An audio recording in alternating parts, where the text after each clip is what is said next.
to Amazon and finally watched a movie called The Black Phone. Really? Okay. That's been on your list for quite a long time. It has. We talked about it, I think, in a Coming to Get You last year. Yes. When it came out. This movie has a lot going for it. First of all, I really, really liked it.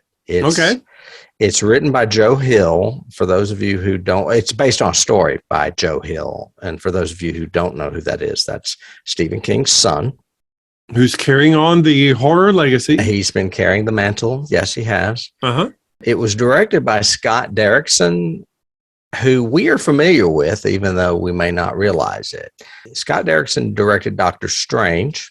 Oh, okay. He was set to direct Multiverse of Madness and got out of it because of creative differences. And that's why Sam Raimi ended up doing it. Okay. So if we have issues with it, maybe they were the same issues he had. I don't know. But he also directed a movie called Sinister, which also starred Ethan Hawke.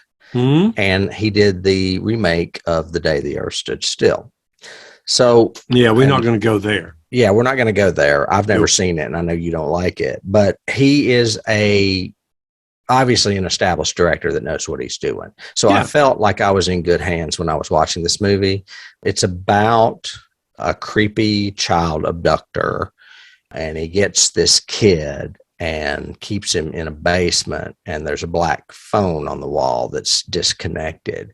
Yet this kid keeps getting calls, and they are voices of past victims telling him what he can do to escape. Ooh, okay. Yeah, great premise. That's cool. Ethan Hawke is awesome in it. That mask he's wearing is super creepy. I just found out doing some research before we started that Savini designed those masks, and that's why they look so creepy. He wears different ones. Well, it's the one that they used on the poster, the one you got behind you, is very, to me, again, Dr. Sardonicus or Mr. Sardonicus. It just, I don't like a creepy smile. I don't like it. It unnerves me. Well, there's actually one that has an even bigger smile and bigger teeth that remind me of Fluffy from Creep Show. Oh, Creep Show. Yeah. So I was like, no wonder Savini has a hand in this. Tell it to call you Billy. Other reasons why this movie resonates with me is that it is set in the 70s and has a great soundtrack. And I was like reliving my childhood. You know, these kids on bikes. There's no such thing as video games. It's people playing pinball.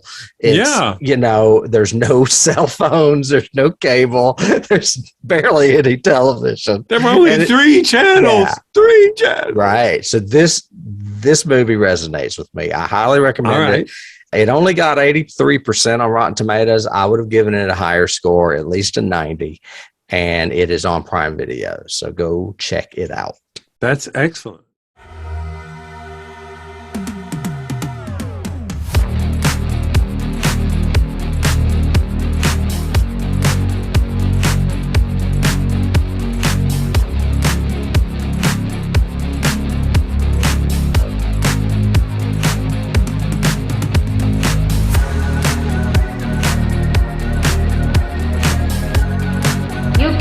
Start the car. Johnny has the key.